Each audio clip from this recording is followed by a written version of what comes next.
स्वागत है आप सबका अपना चैनल MS गिल इंफोटेनमेंट में। आज हम आपको 10वें सिख गुरु गोबिंद सिंह जी के शस्त्र तीर के बारे में बताएंगे। गुरु गोबिंद सिंह जी को उनकी वीरता, ज्ञान और आध्यात्मिक शिक्षाओं के लिए सम्मानित किया जाता है। उनकी शक्ति और धार्मिकता के कई प्रतीकों में से एक उनके तीर है, जो सिख इतिहास और संस्कृति में गहरा महत्व रखते हैं। गुरु गोबिंद सिंह जी के लिए तीर केवल हथियार नहीं थे, वे न्याय, उत्पीड़ितों की सुरक्षा और धार्मिकता की रक्षा के प्रति उनकी प्रतिबद्धता का प्रतीक थे। खुद एक कुशल तीरंदाज के रूप में उन्होंने अक्सर अपने लेखन और शिक्षाओं में गहन आध्यात्मिक सत्य को व्यक्त करने के लिए तीरों का रूपक के रूप में उपयोग किया। गुरु गोबिंद सिंह जी के धनुष के शिखर का वजन 225 किलोग्राम या 496 पाउंड था।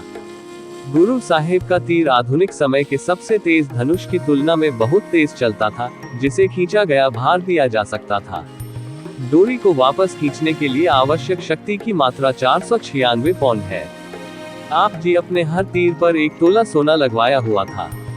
जब इस सोने का कारण आप जी से सिखों ने पूछा कि मरते तो इससे दुश्मन होते हैं, फिर ये सोना क्यों? तो आपका उत्तर था कि मेरा कोई दुश्मन नहीं है, मेरी लड़ाई जालिम के जुल्म के खिलाफ है।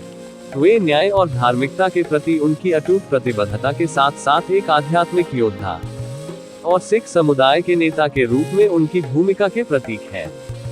तीर और गुरु गोबिंद सिंह जी से जुड़ी सबसे प्रतिष्ठित घटनाओं में से एक खालसा की स्थापना है, जो सिखों का समुदाय है। 1699 में वैसाखी के दिन गुरु गोबिंद सिंह जी ने सभी क्षेत्रों के सिखों को आनंदपुर साहिब में इकट्ठा होने का आह्वान किया। भीड़ के बीच उन्होंने एक धनुष और तीर लहराया और साहस और बलिदान का एक शक्तिशाली आह्वान किया। उन्होंने स्वेच्छा से सिर अर्पित करने को कहा और एक एक करके 5 प्यारे सिख अपने गुरु के लिए अपने प्राणों की आहुति देने के लिए तैयार होकर आगे आए।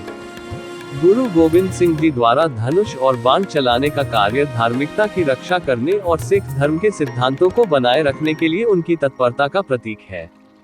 5 सिख जिन्होंने अपने सिर अर्पित किए और बाद में खालसा में बपतिस्मा लिया, वे 5 प्यारे या 5 प्यारे के रूप में जाने गए, जिन्होंने सिख इतिहास में अपना नाम हमेशा के लिए अंकित कर दिया। गुरु गोबिंद सिंह जी के तीर अत्याचार और अन्याय के खिलाफ लड़ने वाले आध्यात्मिक योद्धा के रूप में उनकी भूमिका का भी प्रतिनिधित्व करते हैं।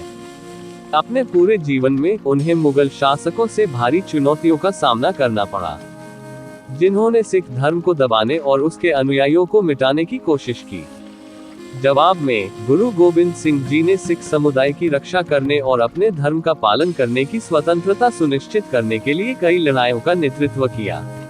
उनके तीर न केवल भौतिक हथियार थे, बल्कि उनके आध्यात्मिक अधिकार और दृढ़ संकल्प के प्रतीक भी थे। वे मीरी पीरी के सिख सिद्धांत को मूर्त रूप देते थे, जो लौकिक शक्ति मीरी और आध्यात्मिक अधिकार पीरी का सामंजस्यपूर्ण एकीकरण है। गुरु गोबिंद सिंह जी ने दर्शाया कि आध्यात्मिक ज्ञान प्राप्त करने के लिए संसार से दूर जाना आवश्यक नहीं है, बल्कि धार्मिक कार्यों में सक्रिय भागीदारी आवश्यक है।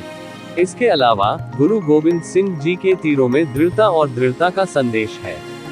अपने पिता गुरु तेग बहादुर और उनके 4 बेटों की शहादत सहित भारी बाधाओं और व्यक्तिगत त्रासदियों का सामना करने के बावजूद गुरु गोबिंद सिंह जी अपने सिद्धांतों के प्रति अपनी प्रतिबद्धता में दृढ़ रहे। निराशा के क्षणों में भी, जैसे कि आनंदपुर साहिब की घेराबंदी, जहां उन्होंने और उनके अनुयायियों ने महीनों तक कठिनाई और अभाव सहा, गुरु गोबिंद सिंह जी का संकल्प कभी नहीं डगमगाया। उनके तीर, शाब्दिक और रूपक दोनों, प्रत्येक व्यक्ति के भीतर निहित शक्ति की याद दिलाते हैं, ताकि वह विपत्ति पर विजय प्राप्त कर सके और जो सही है उसके लिए खड़ा हो सके। अंत में गुरु गोबिंद सिंह जी के तीर साहस, बलिदान, आध्यात्मिक शक्ति और लचीलेपन का प्रतीक है।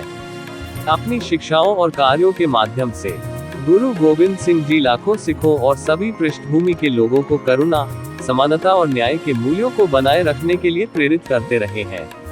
अपना कीमती समय निकालकर हमें सुनने के लिए सभी प्रिय मित्रों को धन्यवाद, और अधिक सिख ऐतिहासिक साखियां सुनने के लिए हमारे साथ बने रहें। वाहेगुरु जी दा खालसा, श्री वाहेगुरु जी दी फतेह।